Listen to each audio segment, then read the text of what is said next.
Oh boy. Oh boy. Uh-oh. That's not good. You can't fire Woodcroft, though. No? Am I wrong? All right.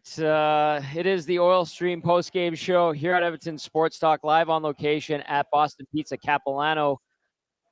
Disappointed Boston Pizza Capilano after what we saw tonight from the Edmonton Oilers. Things were looking so good, and then it just wilts away and dies. Tom Gazzola, Joaquin, Gage, Shawn, Belle with you. We're going to break it all down over the next hour. Get in on the conversation, 780-218-9999.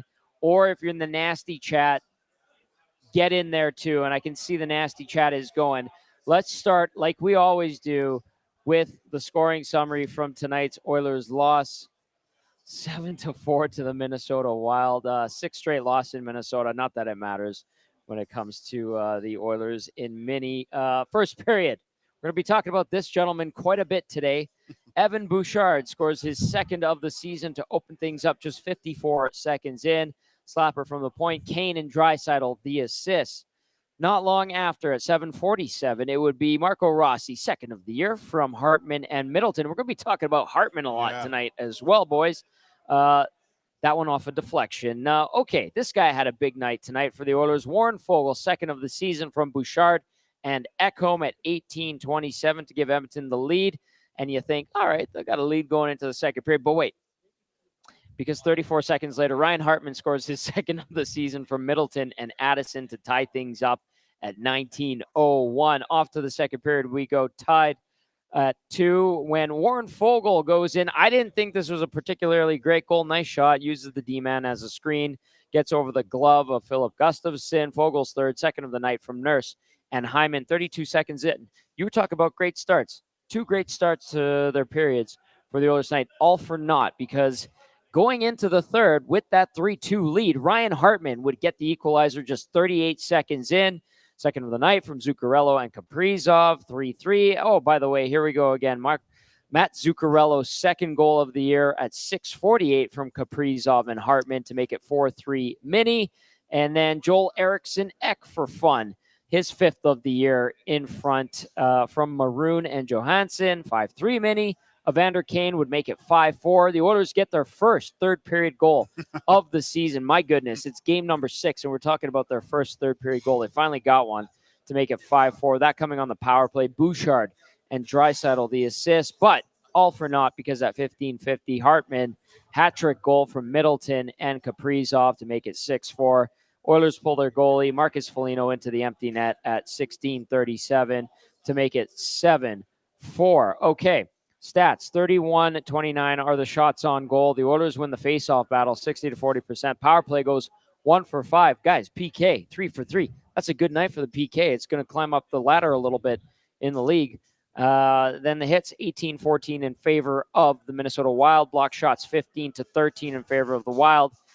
Turnovers, lack of execution, not picking up your man in front. Like, where do you guys want to start? Because Evan Bouchard had a multi-point night, but he also did a lot for the Minnesota Wild tonight. Who wants it? Go. You're the former D-man. Go for it. Why did you put me on the spot with this one? Tough night Yeah. for Bouchard. It's extremely hard to try to put a positive spin on it, because really at the end of the day, there wasn't much positive with that. Yes, he scores his goal. He gets an assist. He's awesome. He's dynamic on the blue line, but defensively, like, there's just got to be a little bit more. Like, you're waiting for it, and it's going to be his Achilles heel unless he decides to fix it. And you had 2 bad pinches. Like, most often, I know for a fact that a lot of coaches talk about, if it's on the strong side, you don't pinch. You live to fight another day, and you get out of there. So now you've pinched twice on the strong side. It basically goes for 2-on-1s, and they end in the back of your net. There's a casual play when he's going back to the puck. The puck gets rimmed around the boards. He goes back. He's real casual, bounces off his stick, goes right to their guy, and then it's bang, bang in the net. Like, it's just frustrating to watch, and you want more from Bouchard because he can be such a dynamic player for you. He did get a Goal and an assist. Goal and I'm assist. kidding. I'm Yeah, kidding. I'm great. kidding. I'm kidding. I'm kidding. Gager, from a goalie's perspective, I mean, Jack Campbell allows 6 tonight, but Bellsy talks about crossing Royal Road and how the percentage of a goal going in or a shot going in after the puck crosses the middle is like 30% higher. Well, tonight it was like 65% higher because they were doing it from 10 feet out because of egregious giveaways like that. Jack Campbell looked like he was putting together a pretty nice performance, but you can only make 10 Bell saves so many times in a game. Such a wasted goaltender performance tonight for the Edmonton Oilers, the way Jack Campbell played. Like, keeping them in the game the whole way through, and then so hard to defend those cross ice passes. I mean, how many goals did he actually take away tonight with those? A few.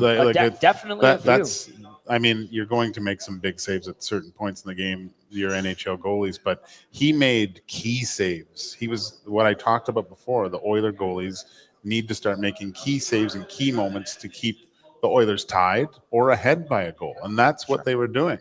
Unfortunately, the defensive zone play, the lack of urgency, everyone's got to get their motivator checked, because it didn't seem like they had the same type of intensity on the offensive side of the puck compared to the defensive side. At one point, we were looking at these giveaways, these missed checks that Bouchard had, and listen, there's more to it than just one guy, but when one guy's the guilty party so often, you go, when are they going to sit this guy? And Dusty and I were talking about, like, they've got 6 other defensemen that they have dressed. Why do they keep rolling him out there? Well, okay, they wouldn't have scored that King goal without that shot. But at some point, if you're Dave Manson, you're going, okay, Evan, your night's over. We're going to go with those other guys. I'm surprised. I'm shocked that he got put out there continually after these very simple mistakes. Like, they're not. That's the frustrating part of this. I can, at times, I can live with mistakes that you make because of the effort that you put forward. But there's not even that, Tommy. It's just mentally, and you see the body language afterwards. That doesn't help. We talk about, like, other defensemen on the Oilers. Like, it's tough on a team, but there's opportunity there to step up. Like, this is a chance for Broberg to establish himself. That spot's open now, as far as I'm concerned. And if it's not, it's crazy, because to this point, unfortunately, with Evan Bouchard's game, he's making it more difficult for the Oilers to get 2 points in a game because of his play. I don't know if the only way to kind of send a message, I think, is to limit the ice time, and they're not doing that with him yet. Yeah, I agree with you. Like, he's definitely got to sit down and think about what's going on with his game, and he's got to just refocus. But the problem is that now, you're down in the game, and Bouchard's greatest strength is his offensive ability. Sure. So you're down in the game. You need some goals. You got to put him out there, and that's the problem. Is that it's like a two-edged sword, right? He's so good offensively, and if you're down, you've got to put him out there because he can create, like he did. Like, he had one play where he walked the blue line, he juked their defender probably 10 times, and then he stepped around and he almost scored. And I think Gustafsson just, he basically just ricocheted off the top of his glove or his forearm. So we're laughing about that because it's like, okay, this is what he can provide for you. But at the same time, on the other side of the coin, or the other side of the sword, it's just like, here's defensive mistake after defensive mistake after defensive mistake. So yes, you want to sit him so he understands, like, hey, you can't be doing these, and you can't be casual, and you can't have the same mistake over and over again. But when you're down, who else are you going to go to? It was the equivalent of a goalie letting in a bad goal, just that deflating moment. That the first goal, just not being tough enough in front of the net, controlling sticks. Like, you could have just even put a hand on a guy and pushed, and probably avoided that first goal against. Like, just simple physical play that you can incorporate, that you see at all levels of hockey. And it's mind-boggling to me, because we saw what he was capable of doing in that stretch run last year. He elevated his play playing with Ekholm, but I don't know, Tommy. It's he has to reset, like Bellsy said, at this point, and find where his game's at and get it back to a level. Because if this continues, it's going to They can't keep having to score 6 goals to win a hockey game. They can't even score 6 goals. They did it once in Nashville unnecessarily, and they won that game. But outside of that, man, they just got their first third period goal of the season. All right, 780-218-9999 or in the nasty chat. Let's start getting into these comments. Let's start with this one. From Kenworth, Kelly says, I'm thinking Bouchard should be the first player to take a seat in the press box after scoring a pair of goals his previous game. Can't hurt the kid. He needs to get on the smelling salts between shifts or something. He's asleep for half his shifts. FFS. Sorry, one shot was deflected by Kane, so it was a goal and an assist for Bouch. Kenworth Kelly follows up with anything there on the benching, because I know we talked about that a little bit. I don't think anybody disagrees, but his greatest strength is actually his greatest weakness at the same time. The fact that he's casual in his game or he's nonchalant actually helps him on the offensive side.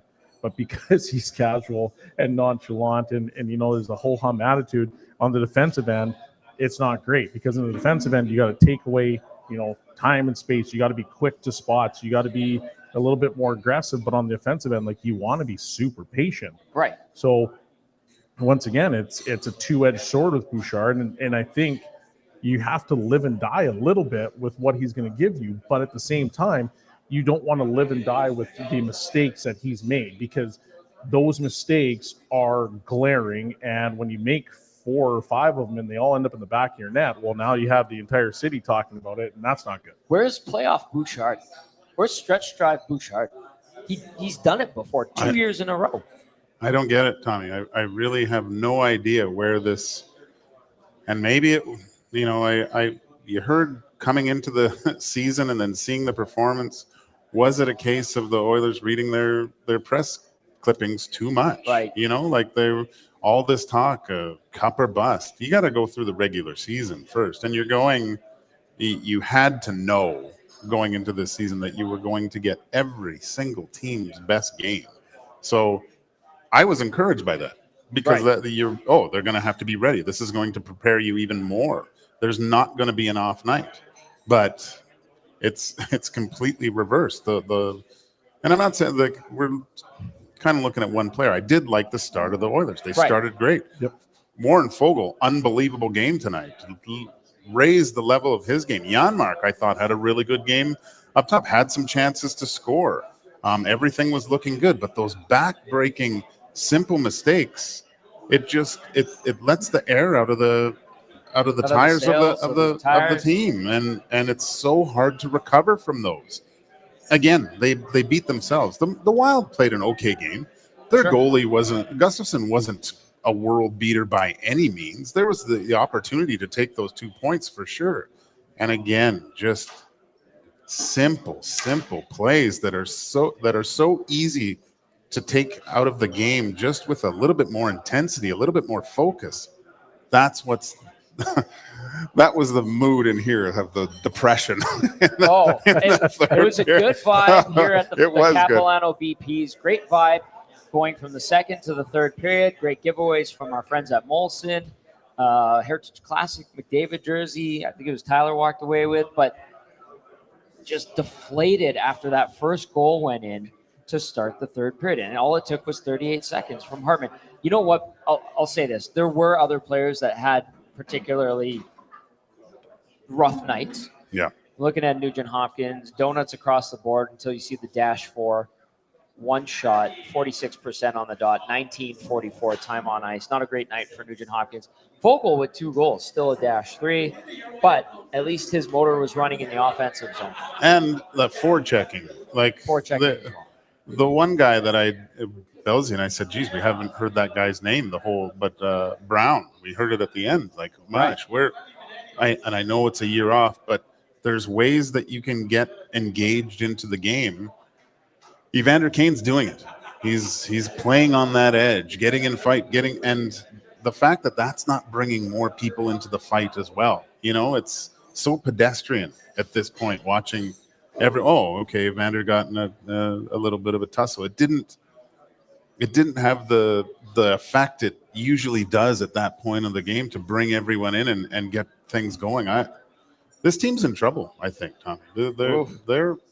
This is very concerning of that effort that we got not out throughout the whole lineup when your best player goes down. That's concerning to me. Well, Andy texts into the nasty chat, says, honestly, the Oilers are missing the playoffs with this group. So easy to play against, soft, slow, and defensively disorganized. Outside of number 2, Belzy, on the back end, what are you seeing in their own zone?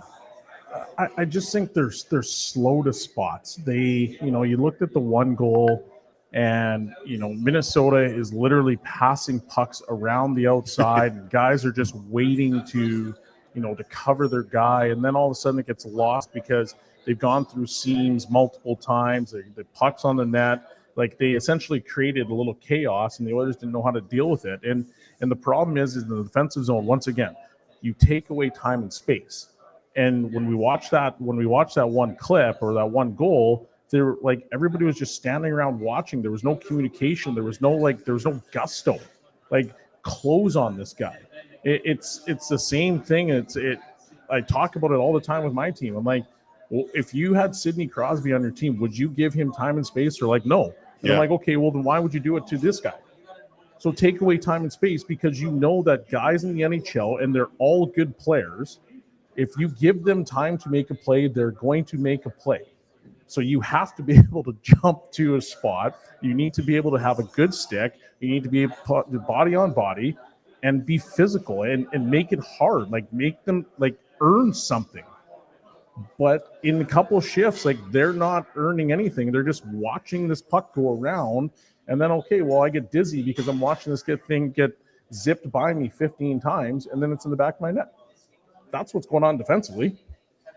I've never seen so many one-timers again, setting up for guys to just tickle the rafters and let it go without being contested at all. And that's an ultimate sign. This is also one way to sum it up. I think if I say it wrong, I apologize. It's via the nasty chat. Majd Salami, 1, 2, 3, 4, 5, 6, 7, 8, 9 trash bins. Yeah, is the comment, and that's what we saw last night. And then Carmen follows up with Tommy, Gager, Belzy. I heard in the summer that Woodcroft has employed a new system. I think the system is definitely not working. Do you guys think there should be a coaching change? We're not there. There shouldn't be a coaching change. Like, at some point, I actually had this conversation tonight, and this fires me up because it's like you had Hitchcock at one point, you had Tippett, yes, you had McClellan, now you're at Woodcroft. Those 3 guys right there are all defensive minds. Yeah. So at what point do you sit there and say it's the players? I've said this in the off seasons. They've made coaching changes. It's too easy to always constantly blame the coach. You employ a new system. Well, guess what? Vegas used that exact system, and they're pretty good at it. Yep. It's about buying into the system, figuring it out, having some communication, and then trying to implement it and buying in. Pure and simple. Yeah, we 1 year in the minors, we had Lorne Mulliken, who was I think he coached the Blackhawks for a bit. Very simple. We had a simple structure, and we didn't have a lot of guys buying in. And after a period of time, it was Turan Sandwith, who was the captain, goes, look, guys, I know we're having a tough time here, but we have to kind of do what the coach says if we want to be successful. We all got to get on the same page, essentially. Yeah. And there was a commitment at that point to all play the style, although it had its flaws, but we all bought in. And what we're seeing out there is just puck focused, in between. No one's. Belzy and I was talking about what's the biggest issue with young players these days, and it's communication. There looks like there's not one bit of communication out there between players. Like, usually with D-men goalies, you can see them, even hear them talking. I'm here, I'm open, whatever. There's just nothing out there, and that makes it even more difficult when you don't have the communication, especially if you're implementing a new system. The system itself, before we go in, because there's a ton of text coming in, 780-218-9999. Nasty chat, I see you. We'll be getting to the system, Belzy. And Gager talks about the lack of buy-in, but it's not like this system should be tripping these guys up that badly if you implement a couple of little wrinkles. Am I crazy to say that? No, it's at the end of the day, it shouldn't trip guys up, but they're smartest players in the world because they're in the NHL. These are the best players in the world. They can think the game. It's literally about trying to buy in. Do you want to be a defensive team? Like, honestly, I'm starting to believe that the Oilers, if they were a mediocre defensive team, they would beat teams by 4 goals because they have the offense to do it. Like, they really do. But at some point, you got to stop focusing on it or trying to cheat for the goals, where it's like, I'm hoping this guy gets a turnover so that he can hit me while I'm springing out of the zone. Like, to me, when I watch the Oilers, it's all hope plays. It's all hope plays. I hope he does this so I can get this. Instead of just saying, okay, well, I'm going to make this happen, and then we can go on the offense. Because it doesn't matter what team you're playing against. McDavid, Draisaitl, Kane, Hyman, so on and so forth. They can make things happen if guys are in front of them. They're creative enough. They're good enough. They've got good enough shots, right? Like, they're fast enough. They can create offense in any way, shape, or form. It's take out the hope plays, be strong defensively, be mediocre defensively, please. How do you even and then we can go from there, and you'll win games. And everybody will be partying like it's 1999. We'll be trying to burn down White Ave again. But it kills me when I watch it. And it's like, well, there's no care for it. I mean, I look back at you guys. I was watching across the room, and I look back after one of the goals, and just I could see it on your faces.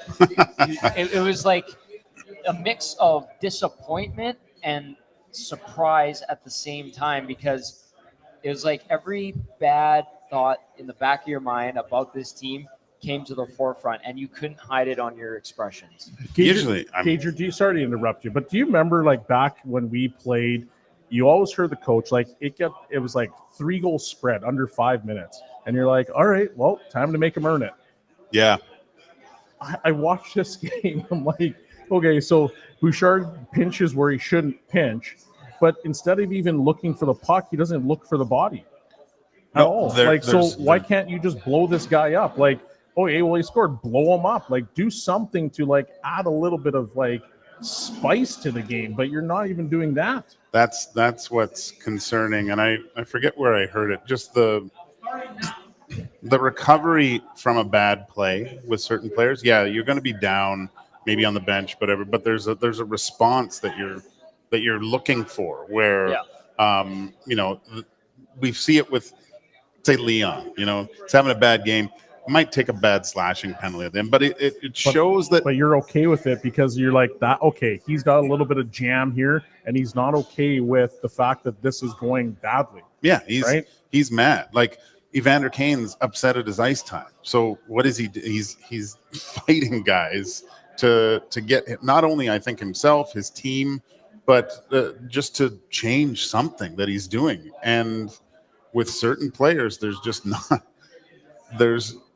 That's what's worrying most to me, is their response to just everything. Like, the game's slipping away. Like, how many times when we played, I mean, I know it's a different game. I'm not saying they should do this, but it would get a little crazy at times. So there would be way more scrums. Yeah, there would be pushing and shoving after every single whistle. And it was more so after the game, even when it was tied. The body language was awful in this game. They get the go-ahead goal, and then it was like, geez, when does our plane leave? When are we getting out of here? And that was the response. You didn't see any sort of pushback, except for, I'm not saying everyone. Jack Campbell did everything possible to win this game. He played unbelievable tonight. It's so disheartening to have a performance and have a 7 spot put up against you. Really quickly, and I'm not going to put anything on Jack Campbell, but it's 5-4, and that third Hartman goal goes in. Now there was breakdowns before the puck got to the net, and Campbell whiffed on it.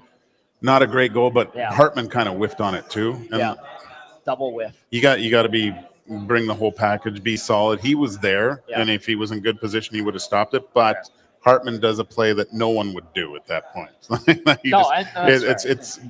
like the old off-speed pitch, right? Yeah, like you're set, and then all of a sudden he gives you a wiffle ball, and you're like, oh, I missed it. Yeah. Well, it's one of those ones, but like, you're not worried about. In my opinion, I'm not worried about that play because there was other breakdowns that caused that goal. And the crazy part of the whole thing, and we've come out fairly hot with the negativity, but there's actually been some really good pieces in that game. Yeah. Like if you looked at the Holloway, McLeod, even Brown, even though we said he wasn't really visible in the game, like they played pretty good. That was a solid line. There was other guys like Kane, you stepped up today. Hyman was pretty good today. Broberg, we noticed multiple times, like he had a couple flashes where you're like, okay, like there's some decent performances from some of these players. So I think it's just so polarizing because of the egregious errors. And if they were, one of the things that was always said to me when I was a young defenseman trying to get in the NHL is like, sometimes it's not bad for a defenseman to go unnoticed because you're not the guy that's always in the spotlight. Right. And if you take that mentality and you say, okay, well, like I need to make sure that I've got a clean game. Well, my clean game is I got to move pucks. If I get to that puck, this guy's open, I'm moving it. If there's a guy in front of the net, I'm going to lift a stick. I'm going to try to take him out of there.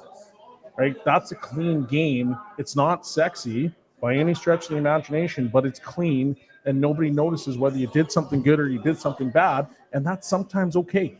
Yeah. Yeah, no, that's I'd like to have more games like that for the Oilers that we didn't notice their demon as much as we did.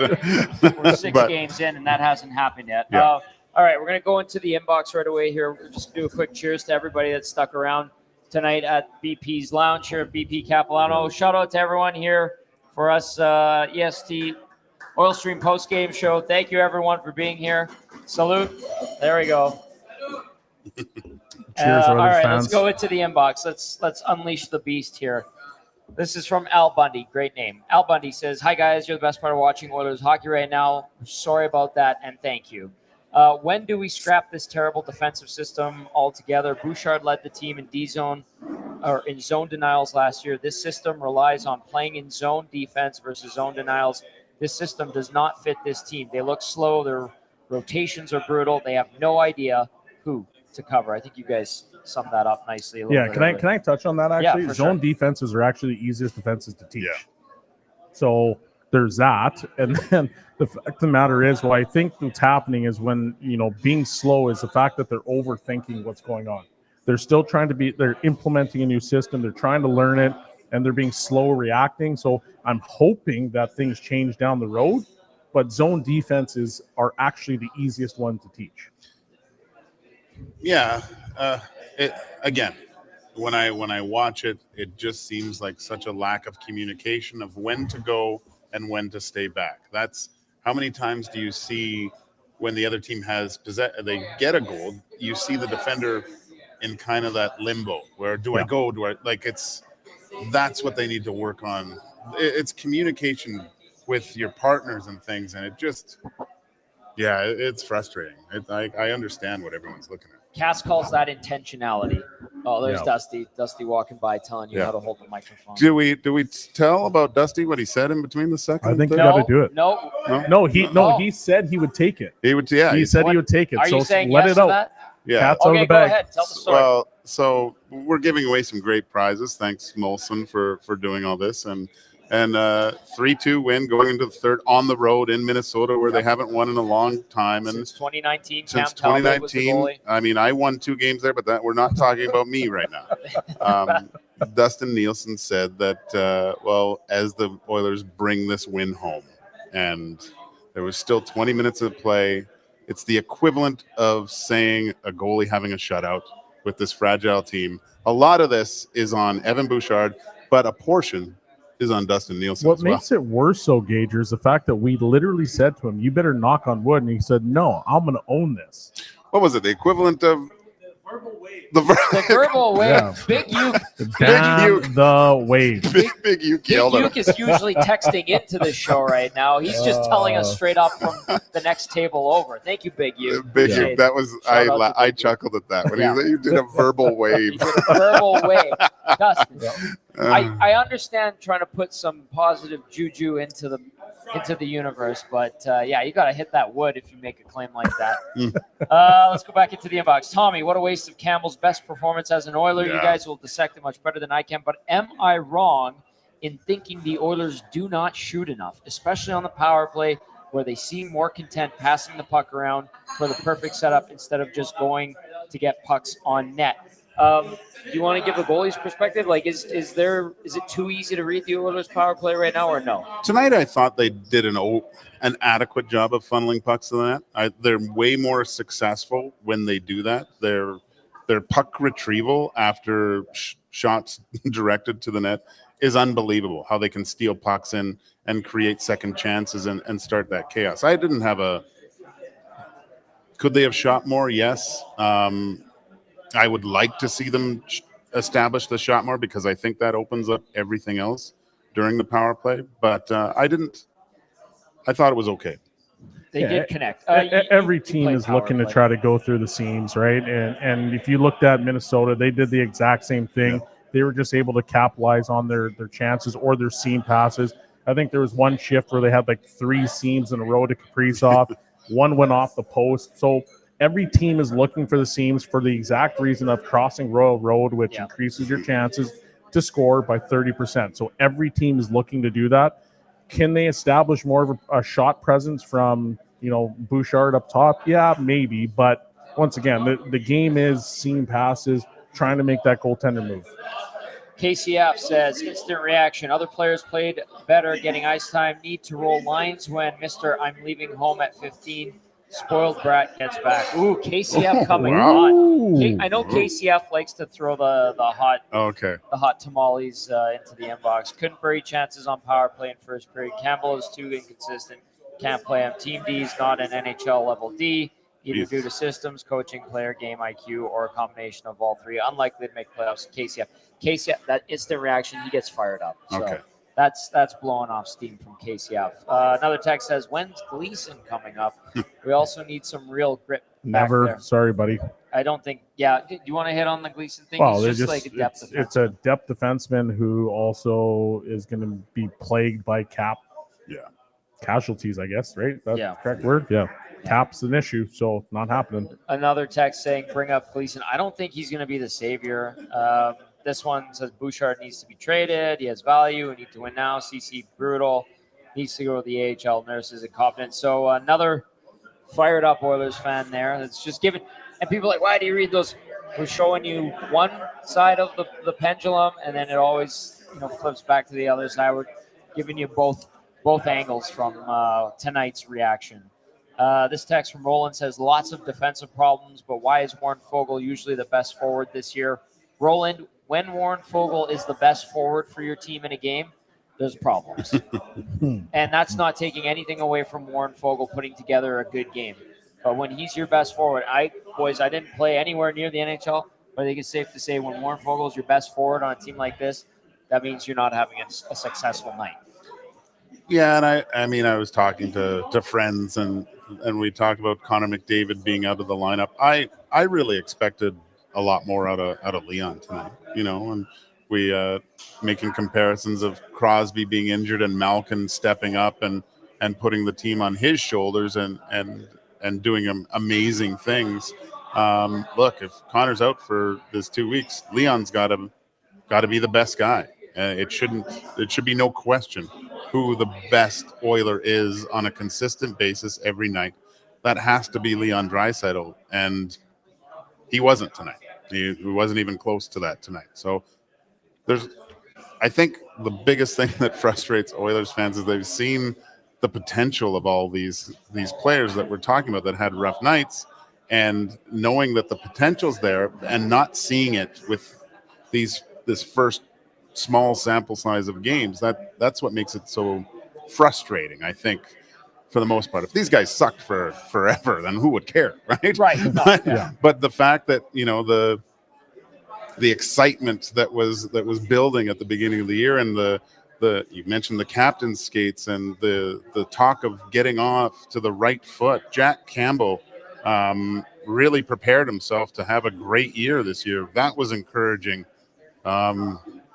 And then things that kind of start to fall apart. You know, you've got Matthias going down with an injury. Now you got Connor. You know, Matthias wasn't able to do training camp. Connor gets in. So now this was a character game that I would like to see a little bit more of.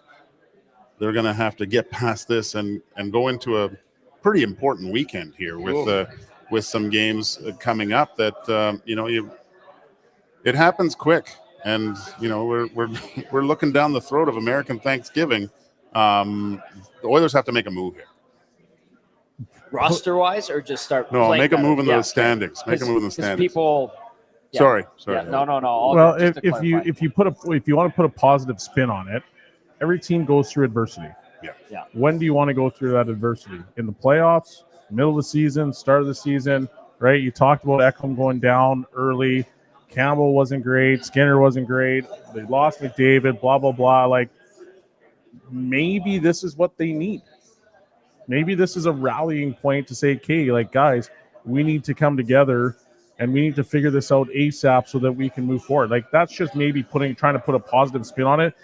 I agree with you. There's some issues. There's some fundamental flaws.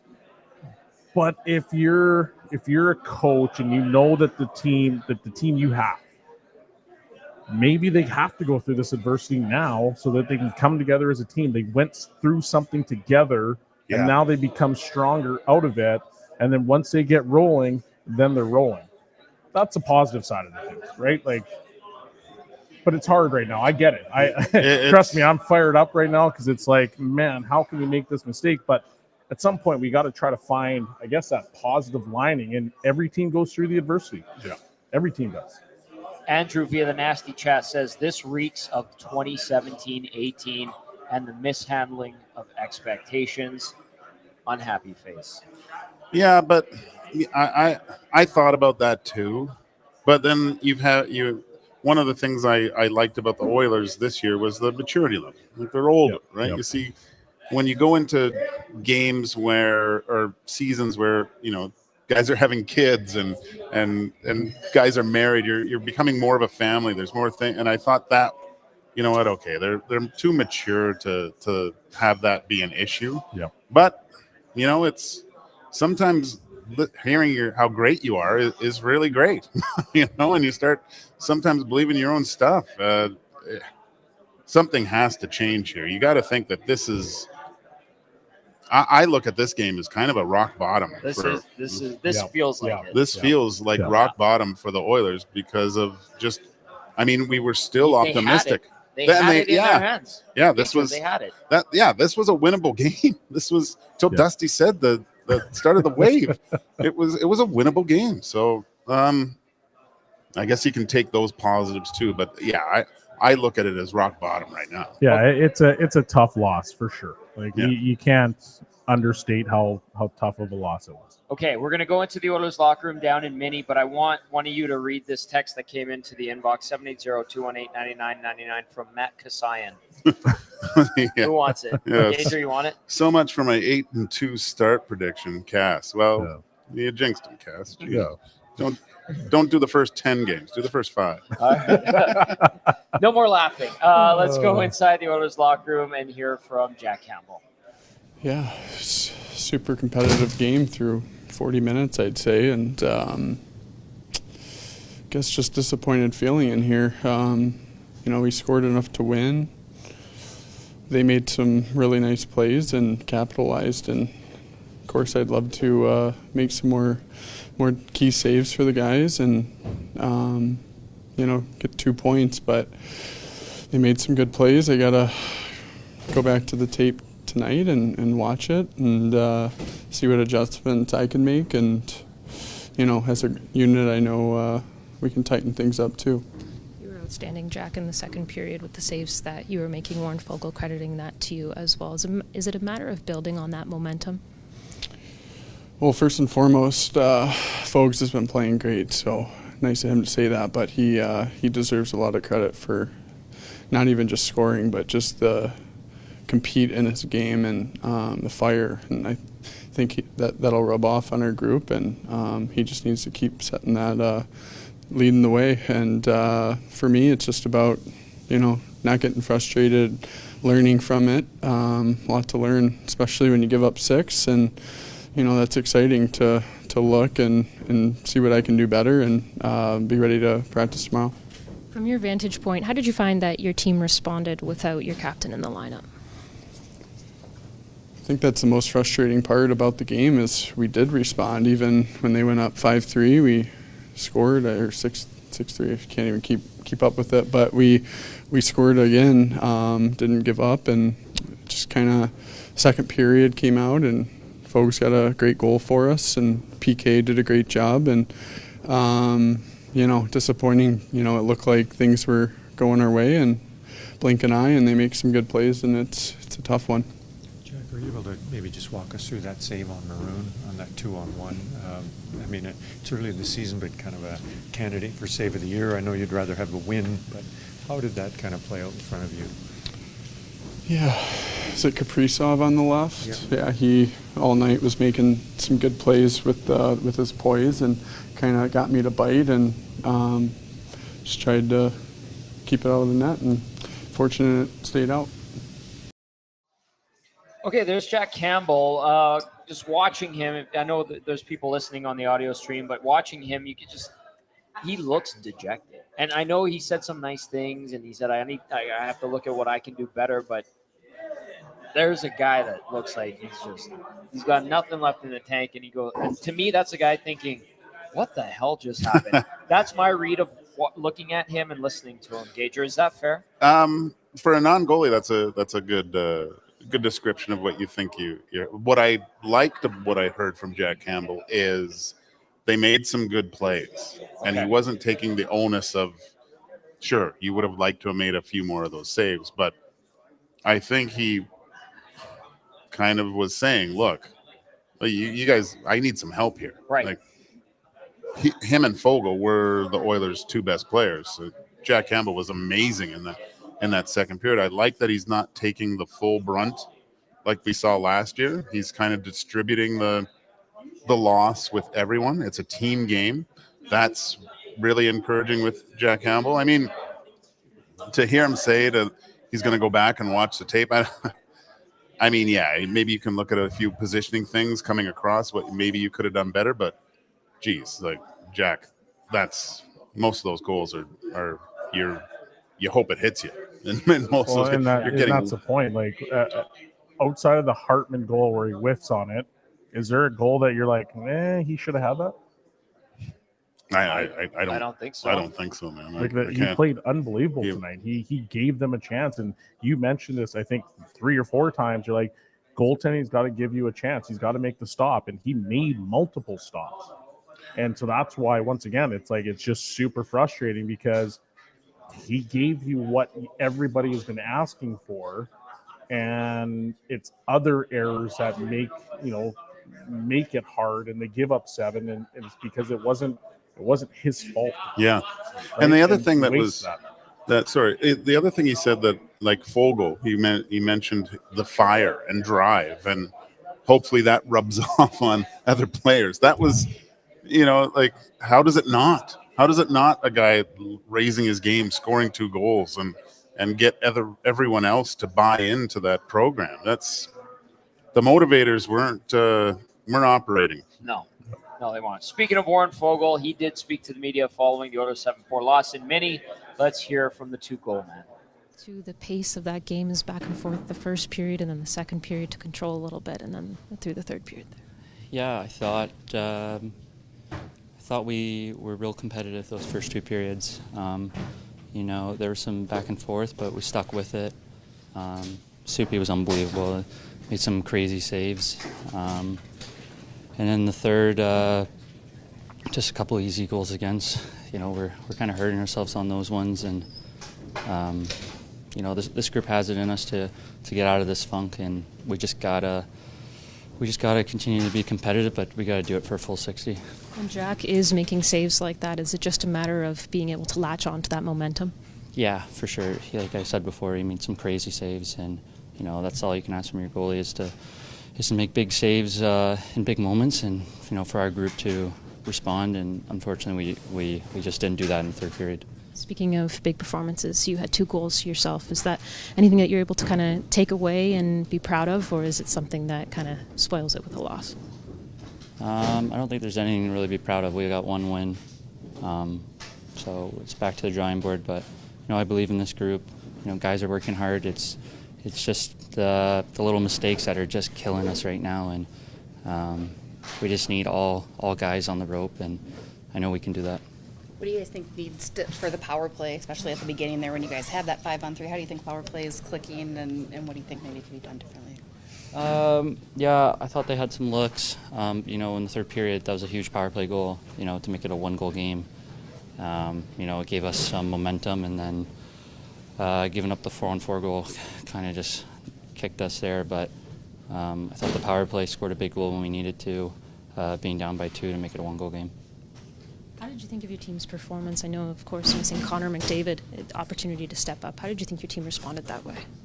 Yeah, I thought we were competitive for the first 2 periods. No one's going to replace someone like that, and we need everyone in here to buy in and bring a little bit more, each of us.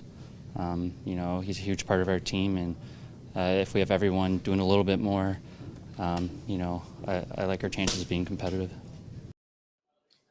The little mistakes, everybody pulling on the rope. He's used that pulling on the rope together a couple times already this season, which is 6 games in, pardon me. That shouldn't be said multiple times after multiple losses. But, Belzy, while we were listening to Warren Fogle and watching him, we were also watching the highlights, and you noted something from tonight's game. Yeah, 6 of the goals were east-west and multiple east-west, right? And, we consistently talk about it. Making the goaltender move, Royal Road, increases the opportunity to score, and it just opens up holes. So, even the Hartman goal where, he whiffs on it, it's still an east-west play, and he makes that goaltender move side to side, and there's holes that open up, and it's just such a real thing, and you see it in the goals. It's literally bang, bang, east-west in the net. Read this text. Says, hey, boys, I'm not one to lose hope on the team after the start, but the concern around Bouchard's play is real. 3 of 4 of the goals against tonight are a direct result of his weak defensive play. Might need to swap him with Broberg on 5-on-5 shifts moving forward. This text just says, is this fixable or full rebuild? No. There's no cause for concern with a rebuild. They have the personnel that are capable. They're not the Oilers aren't playing to the level that they're capable. That's the bottom line. They're not doing all the things that made them successful last year. There's not even a handful of things that they're taking from last year and implementing this year. It's confusing, I think, for the most part, because we just haven't had real consistency. Again, we had, I could say, 2 good periods. They had 2 good periods, and then poor decisions, lack of urgency in the play when the game is in those 1-goal kind of situations. You got to learn to win those. That's this would have been a really good one for them, and they had it too. It was in their grasp. It's very frustrating. Yeah. Very frustrating. Other teams, Dino says, other teams will scout these games. They will all try more east-west passes to score. They all do already. It's literally something that they always talk about. Make goaltenders go east-west, Royal Road, Royal Road, Royal Road. Hit it, and you have a better chance. Okay, Box Pounder. Let's go to Jay Woodcroft, but with a positive text from Box Pounder.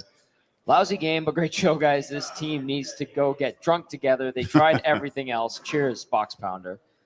Do you guys have any little anecdotes from something like that? We've had that multiple times in places I played. Yeah, no, yeah. I'm surprised Jack's going for video. I'd be going for about drinks. 15 beers right now. Yeah. With your teammates. And don't show up. Don't come home or come back to the hotel until 4 o'clock in the morning until everybody's pissed drunk. Straight up honesty there from Belzy and Gage. All right, with that being said, let's go to the locker room in Minnesota one more time and hear from Jay Woodcroft. Those first 2 periods in a tough building, and how hard your team fought to get the lead after 40 minutes. Yeah, well, I mean, I thought our players displayed some character and guts there through the first 40. Obviously, the third period, you give up that amount of goals. It's far from ideal. Lots to clean up there, and I thought there were moments in the game that we could have handled better, and not just defensively, certainly defensively, but we had a 5-on-3 power play early where we could have converted at a better clip. That I felt that was an important juncture in the game. We're up 2-1 end of the first period. We win a face-off clean. We can execute a whole lot better in that situation as well. I thought our players, gave us what they had tonight, but in the end, we had struggled to contain their big line in the third period there, and we were made to pay. What did you think of Evander Kane with the Gordillo hat-trick? I thought it was good. Yeah, he's he competed his tail off tonight, and a big fight and important goal that everyone on our bench believed that we were going to tie that up. His game was good. Jay, can you speak to the performance of Jack Campbell and the momentum that gave your team? Yeah, I thought the second period for Jack might have been one of his best as an Edmonton Oiler. I made numerous big saves. In the end, as a team in the third period, we didn't display, what is we're about as a group. And I don't know if it was we ran out of gas. I don't know if it was just a lack of execution. But certainly not to our standard. And but for Jack, his second period was one of the best I've seen him have. Jack was discussing first game without the captain, and he kind of felt like we did respond, and we did have a good game to a certain extent. So he was kind of disappointed that the result isn't there to match. How would you kind of assess how you saw the team work together to try and, I wouldn't say replace, but live without the captain? Well, I think the easiest thing to do is to go to negative. And I would say that I thought there was a lot of really good signs for our team. It's disappointing not to close the game out when we were up heading into the third period. That third period was far from our best, that's for certain. But there was a lot of good things that went on through 40 minutes. In the end, we didn't get the result. It's a results-driven business. We understand that. We're going to work to correct some things and get better tomorrow.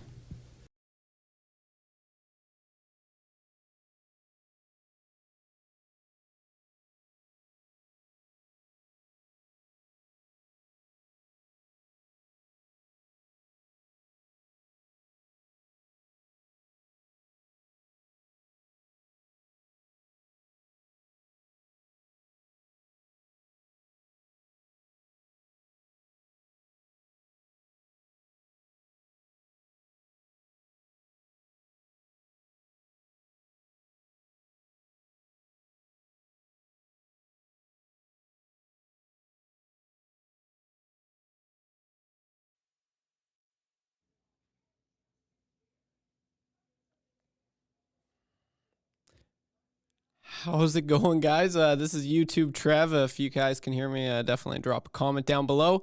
We're having some technical difficulties at the moment, but yeah, we're gonna continue. The show must go on, so we're gonna figure something out here in the meantime. And let's see, we're trying to get something going here, boys and girls that are watching at home. So yeah, keep the comments going, and let's have fun with this.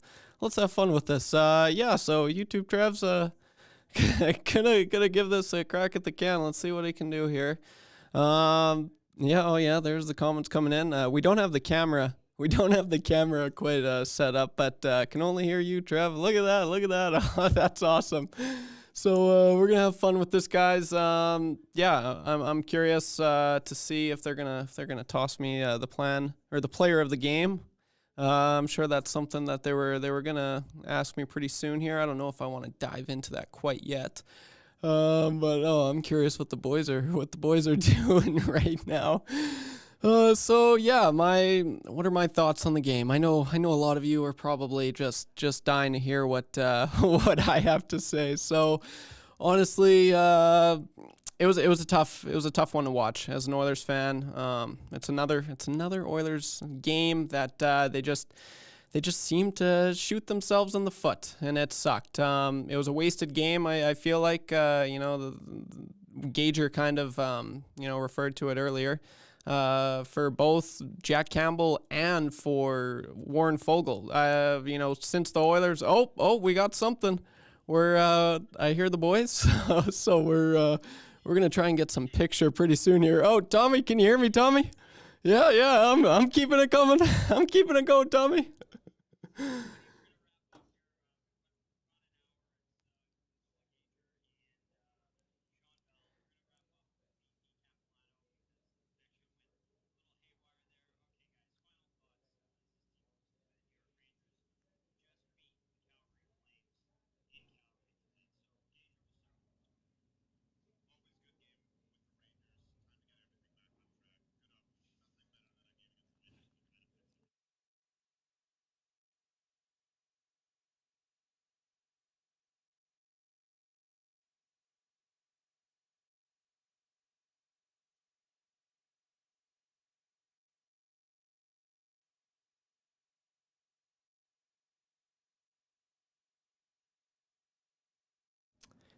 And I don't know what I don't know what happened there again. It looks like the connection is going out. So ladies and gentlemen, I guess that is the show tonight. I kind of want to just give my player of the game, just cause I didn't get to say it. So, player of the game tonight. Honorable mention to both Warren Fogle and Jack Campbell. Like I said, it is too bad.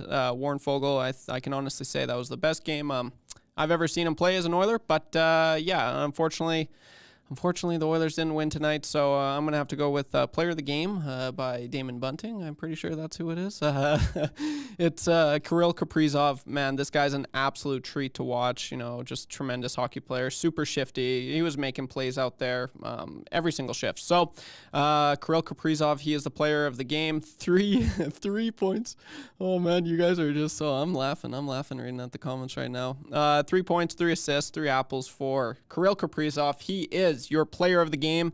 And with that being said, I'm pretty sure they said they were wrapping up. I don't know how long I can go here, and it's too bad that you guys can't see me because I'm just smiling. I'm having a lot of fun here. So it's too bad that that's kind of how we had to finish the show. But stay tuned. We'll be back for another pre and post on the next Oilers game. Let me quickly check when that is. I should probably know this. Okay, let's see here. Oh, goodness gracious. And Thursday against the New York Rangers, 7 o'clock. So we'll be on at 5:30. So tune in, me and Tom Gazzola, and I'm pretty sure it's going to be Matt Cassian for that one. He'll be back. So with that being said, usually Tommy does this. I've never been able to do this before, so this is going to be fun. From Tom Gazzola, Joaquin, Gage, and Bellsy, of course Bellsy, and myself, YouTube Trev. Oh gosh, I'm rusty on the sign-offs. This is YouTube Trev signing off, and till next time, guys. Have a wonder. Oh man, people are saying boo, don't stop stream. I don't have the. Yeah, no, I have to sign off, guys. Take her easy. Have a wonderful night, and we will talk soon. See you on Thursday, and tomorrow. You obviously can tune in to the Nielsen Show with Dustin Nielsen and Lieutenant Eric. So tune in to either one of those guys. This is YouTube Trev signing off. Have a wonderful night and see you then.